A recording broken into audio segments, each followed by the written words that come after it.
వెనిజులాలో చమురు వ్యాపారం అస్తవ్యస్తంగా ఉందని అమెరికాలో ఉన్నటువంటి దిగ్గజ కంపెనీలు ఇప్పుడు వెనిజులాకి వెళ్ళి అక్కడ మౌలిక వసతులు కల్పిస్తాయంటూ డొనాల్డ్ ట్రంప్ కొన్ని సంచలనమైనటువంటి వ్యాఖ్యలు చేశారు. ఈ వ్యాఖ్యల వెనక ఆయన ఉద్దేశం ఏంటనేది మనం పూర్తి స్థాయిలో విశ్లేషణ చేసుకుందాం. ప్రస్తుతం మనతో పాటున్నారు ప్రముఖ రాజకీయ విశ్లేషకులు కృష్ణకుమారి గారు. వారితో మాట్లాడదాం. మేడం నమస్తే. నమస్తే. వెనిజులాను ఉద్దేశించి వెనిజులాలో చమురు వ్యాపారం అస్తవ్యస్తంగా ఉంది, అందుకే అమెరికాలో ఉన్నటువంటి దిగ్గజ కంపెనీలు ఇప్పుడు వెనిజులాకి వెళ్ళి అక్కడ మౌలిక సదుపాయాలని మౌలిక వస్తువుల్ని కల్పిస్తారంటూ డొనాల్డ్ ట్రంప్ చెప్తూ ఉన్నారు. అసలు వెనిజులా మీద దాడులు చేస్తుంది ట్రంపే, వెనిజులా దేశాధ్యక్షుడిని నిర్బంధించింది ట్రంపే, ఇప్పుడు ఈ వ్యాఖ్యలు చేస్తుంది కూడా ట్రంపే. ఏంటి అసలు ట్రంప్ యొక్క ఉద్దేశం ఏంటి, ఆయన టార్గెట్ ఏంటి? అసలు ట్రంప్ కాదండి ఇక్కడ, అసలు అమెరికా నిజ స్వరూపమే అది. ఓకే.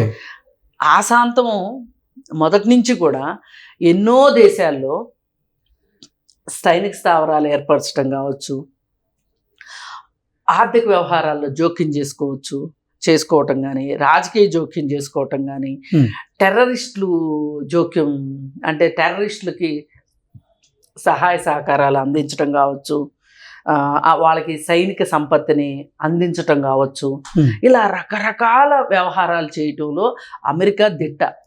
నా చిన్నప్పటి నుంచి నేను అమెరికా గురించి వింటున్నా, చదువుకుంటున్నా, లేదు ఇట్లాంటి వ్యవహారాలు బయటపడినప్పుడు మనకి ప్రసార మాధ్యమాల ద్వారా మనకు అర్థమయ్యేది ఏంటి అంటే అమెరికాకి కాంక్ష ఎక్కువ. ఓకే. ఆ కాంక్ష ఎటువంటిది అంటే అది సామ్రాజ్యవాద కాంక్ష. నేను లీడర్ని ప్రపంచానికి, నేను చెప్పిందే కరెక్టు, నేను చేసేదే కరెక్టు, నా దేశ ప్రయోజనాల కోసం నేను ప్రపంచాన్ని మట్టుబెట్టడానికి కానీ ప్రపంచాన్ని హస్తగతం చేసుకోవటానికి కానీ నాకు హక్కులు ఉన్నాయి అని అమెరికా దేశం నమ్ముతుంది. ఓకే. అమెరికా పాలకులు అనుకుంటారు. ఎందుకంటే ప్రపంచం మొత్తం వాడే విద్యుత్తులో అమెరికా వాళ్ళు వాడేది ఎక్కువ. ప్రపంచంలో జరిగే ఈ సహజ సంపదలు ఉంటాయి కదా, అంటే కరెంటు కానీ వాటర్ కానీ ఏదైనా సరే, ఖనిజ సంపదలు కావచ్చు, గ్యాస్ కావచ్చు, ముడి చమురు, ఏదైనా ఏ రిలేటెడ్ అయినా చూడండి మీరు, ఆహార పదార్థాలు కావచ్చు, అన్ని దేశాల కంటే ఎక్కువ వాడుకునేది అమెరికానే. పైగా కాలుష్యం వెదజల్లే విషయంలో కూడా ప్రపంచంలో మొదటి స్థానంలో ఉంది. మళ్ళీ పైగా ఆ కాలుష్యం ఆ దేశమే పేల్చదు, వేరే దేశాలకు పంపిస్తుంది. ఇప్పుడు మనకు హైదరాబాద్లో కాలుష్యం ఉంది, ఇది ఇటు జీడిమెట్ల పటాన్ చెరువు అటు వెళ్ళామనుకోండి, ఈ ఫార్మాస్యూటికల్ కంపెనీల కాలుష్యం వస్తూ ఉంటుంది. మామూలుగా వాళ్ళు అలా కాలుష్యాన్ని అలా పంపించడానికి లేదు, దానికి ఇంకా చాలా పైకి పెట్టి, అంటే మనుషులకి గాలిలో కలవకోకుండా మనుషులు పీల్చే ఇది కాకుండా బాగా ఎక్కడికో పంపించాలి, దానికి చాలా ఖర్చు అవుతుంది. అందుకని వాళ్ళు ఏం చేస్తారు, ఎయిర్లోకి వదిలేసేస్తారు. మన దగ్గర వచ్చే కాలుష్యాన్ని మనమే భరిస్తాం చచ్చినట్టు. అమెరికా వాళ్ళు ఏం చేస్తారు, వాళ్ళ దేశంలో కాలుష్యకారకమైన సంస్థలు వాళ్ళు నెలకొల్పరు. వేరే దేశంలోకి వెళ్ళి అక్కడ ముడి సరుకులతోటి అక్కడ కాలుష్యం అంతా అయిపోయిన తర్వాత ఫైనల్ స్టేజ్లో ఉన్న మందులను వాళ్ళు తీసుకెళ్తారు. ఇవాళ అతి ఎక్కువ దిగుమతి చేసుకునేది అమెరికా. ఇప్పుడు మేడ్ ఇన్ అమెరికా అనేది ఆయుధాలు ఒక్కటి తప్పితే ఇంకేది ఉండదు. మీరు అక్కడ చూడండి, made in China, made in Japan, made in Germany, made in Mexico, made in India, అన్ని దేశాల నుంచి దిగుమతి చేసుకుంటుంది అమెరికా. కానీ అమెరికా చేసేది ఏంటి అంటే ప్రపంచం మొత్తం మీద పెత్తనం. నేను పెద్దనని అంటది, అదేమంటే నాది పెత్తనం, ప్రపంచం మొత్తం మీద నాదే పెత్తనం అంటది. ఇప్పుడు నా చిన్నప్పుడు నేను ఒకటి చదువుకున్నా, ఆసియా ఖండంలో తీరంలో వాళ్ళు ఒక సైనిక స్థావరాల్ని ఏర్పాటు చేశారు. డిగో గార్షియాలో సైనిక స్థావరాలు ఏర్పాటు చేశారు. ఎందుకు చేస్తారు ఇవన్నీ అంటే, వాళ్ళు ఏం చేస్తారంటే ఆ ఏరియాని ఒక డంపింగ్ యార్డ్గా పెట్టుకుంటారు. ఆయుధాలు డంపింగ్కి పెట్టుకుంటారు. సైనిక స్థావరం అంటే అదే. పెట్టుకొని ఆ చుట్టుపక్కల దేశాల వాళ్ళు ఎవరన్నా కొట్టుకుంటున్నారు అనుకోండి, ఒకవేళ వాళ్ళు కొట్టుకోకపోయినా సరే వీళ్ళే తగాదా పెట్టి వీళ్ళే పంచాయతీ తీర్చి, ఈ పంచాయతీ తీర్చడం అంటే ఏంటి, 4 రోజులు ఇద్దరు యుద్ధం చేసుకునేటట్లు ఇద్దరికి ఆయుధాలు వీడే అమ్ముతాడు. ఇప్పుడు చూడండి, పాకిస్తాన్కి మనకి యుద్ధం జరుగుతుంది అనుకోండి, పాకిస్తాన్కి అమెరికా ఆయుధాలు అమ్ముతుంది, ఇండియాకి కూడా అమెరికానే అమ్ముతుంది ఆయుధాలు. అలా వాళ్ళు ఈ ఆయుధాలనే ఎంచుకోవటంలో వాళ్ళ ఉద్దేశం ఏంటి అంటే, ఆయుధాలు ఎవరి దగ్గర ఉంటే ప్రపంచం వాళ్ళని చూసి భయపడుతుంది అని. ఇప్పుడు మనకి మైట్ ఈజ్ రైట్ ఉంది కదా, బెత్తం ఉన్నోడిదే బర్రె అంటారు కదా, ఈ విషయంలో 100% అమెరికా. ఇది అమెరికా స్వరూపం. ఈ అమెరికా ఇంతకుముందు ఎన్నో దేశాలను ఇలా చేసింది. ఇప్పుడు వెనిజులా జోలికి వచ్చింది. వెనిజులా మీద ఎప్పటి నుంచో కన్నుంది, చావేజ్ ఉన్నప్పటి నుంచి ఉంది, అంతకుముందు నుంచి ఉంది. ఏంటి అంటే వాళ్ళ దగ్గర ప్రపంచం మొత్తం మీద 17% ఆయిల్ నిల్వలు ఆ దేశంలోనే ఉన్నాయి.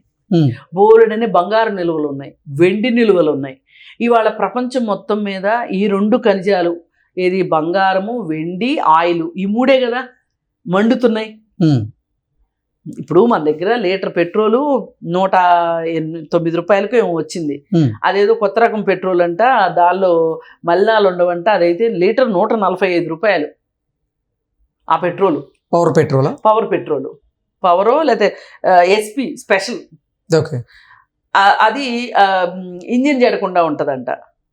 అంతా పచ్చిమోసమే. మనం ఏమనుకుంటాము, నిజమే కదా 4 కాలాలు మన ఇంజిన్ బాగుండాలంటే వేసుకుంటాం, ఓకే. అయితే ఇట్లా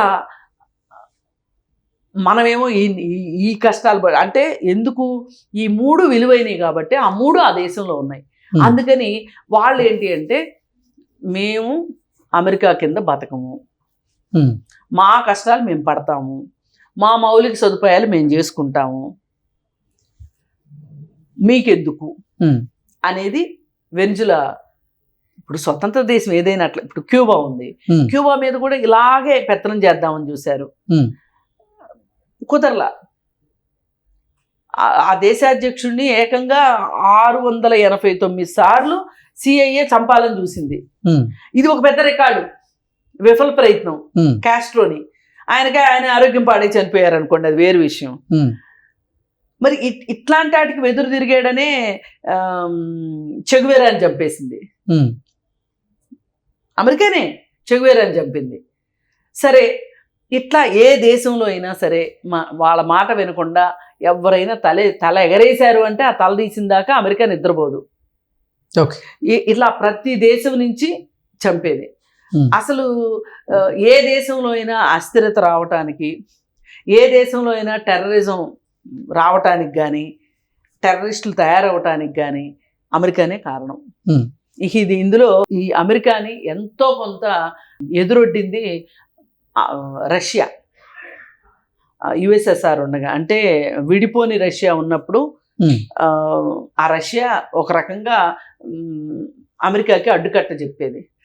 అందుకని ఆ దేశాన్ని ముక్కలు చేశారు, అయిపోయింది. ఇప్పుడు ఎంత అవునన్నా కాదన్నా ఈ రోజుకి రష్యా పుతిన్ దీంట్లో కొంచెం స్ట్రాంగ్గానే ఉంది. ఇక అందుకని చెప్పి పుతిన్ జోలికి వెళ్ళటం ఎందుకులే అని చెప్పి ఈ చిన్న చిన్న దేశాల మీద పడుతున్నారు. ఇప్పుడు సద్దాం హుస్సేన్ రష్యా దగ్గర నుంచి భారతదేశం ఆయిల్ ని కొనుగోలు చేస్తే ఖచ్చితంగా మేము సుంకాలని ఇప్పుడు 50% ఉన్నాయి, ఇంకా డబల్ చేస్తామంటూ హెచ్చరించేటువంటి ప్రయత్నం చేశాడు ఆల్రెడీ ట్రంప్.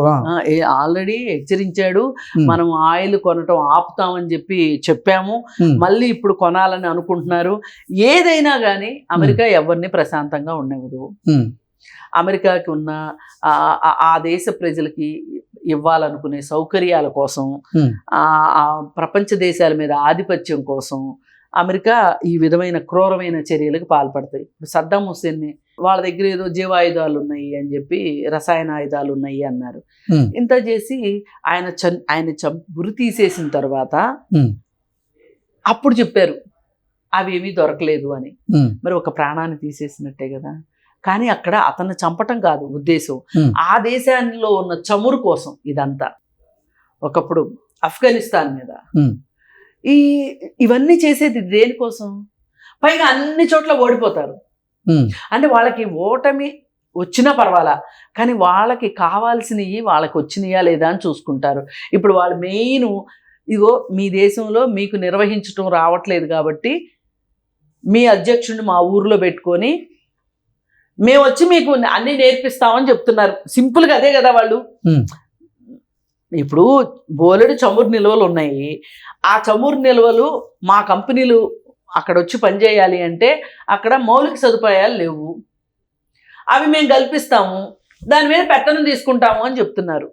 ఇప్పుడు ఫర్ ఎగ్జాంపుల్ మీ ఇంట్లో డబ్బులు ఉన్నాయి, నేను వచ్చి లెక్క పెట్టుకోవటం రాదు మీకు, నేను లెక్క పెట్టిస్తాను కానీ 50% తీసుకుంటాను అంటే మీరు ఒప్పుకుంటారా? ఒప్పుకో. అదే చేస్తున్నారు. అందుకని ఏది ఏమైనా ఇంత నాటకీయ పరిణామాల మధ్య ఆ దేశంలోకి వెళ్ళి ఆ దేశంలో ఆ దేశాధ్యక్షుడు ఇంట్లోకి వెళ్ళి వాళ్ళని తీసుకొని కిడ్నాప్ అంటారు దీన్ని. ఈ కిడ్నాప్ చేసి వాళ్ళ దేశం తీసుకెళ్ళి అక్కడ ఒక రకంగా డిటెన్షన్ సెంటర్ లాంటి సెంటర్లో, ఇప్పుడు దానిలో ఏంటి ప్రపంచవ్యాప్తంగా ఈ డ్రగ్స్ మాదక ద్రవ్యాలు అమ్మే వాళ్ళని, అక్రమ రవాణా చేసే వాళ్ళని, ఇట్లాంటి వాళ్ళందరినీ పెడతారు ఆ దీంట్లో. భయంకరమైన జైలు అనమాట అది. ఆ అతి భయంకరమైన జైల్లో భార్యాభర్తను తీసుకెళ్ళి పెట్టారు వాళ్ళు. ఆ మధ్య అయితే ఒకసారి 2019లోనో ఏమో కరెంటు పోయింది అమెరికాలో. కరెంటు పోయినప్పుడు దాదాపు 9 రోజుల పాటు కరెంట్ లేదు ఆ జైల్లో. అమెరికాలో కరెంటు పోవటం అంటే మన దగ్గర కరెంటు పోయినట్టు కాదు, మనం వచ్చి అరుగు మీద కూర్చుంటాం, అట్లా కాదు. అక్కడ కరెంట్ లేకపోతే ఆ చలికి కానీ దేనికైనా కానీ ఎన్ని అష్ట కష్టాలు పడతారు.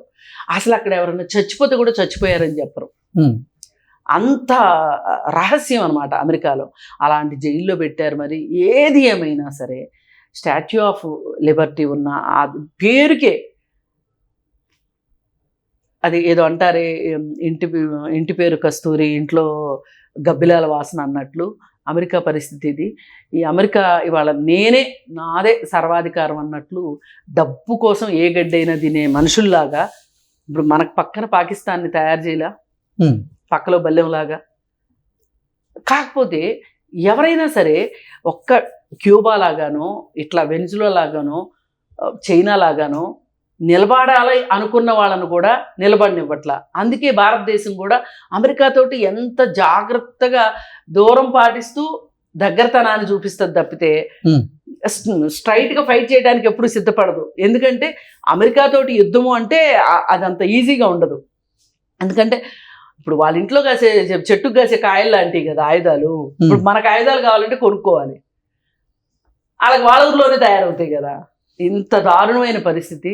నిజంగా ఈ అమెరికా యొక్క సామ్రాజ్యవాద ధోరణిని మార్చుకోకపోతే మటుకు ప్రపంచానికి ఎప్పుడైనా 3వ ప్రపంచ యుద్ధం అంటూ వస్తే మటుకు అమెరికా వల్లే వస్తుంది.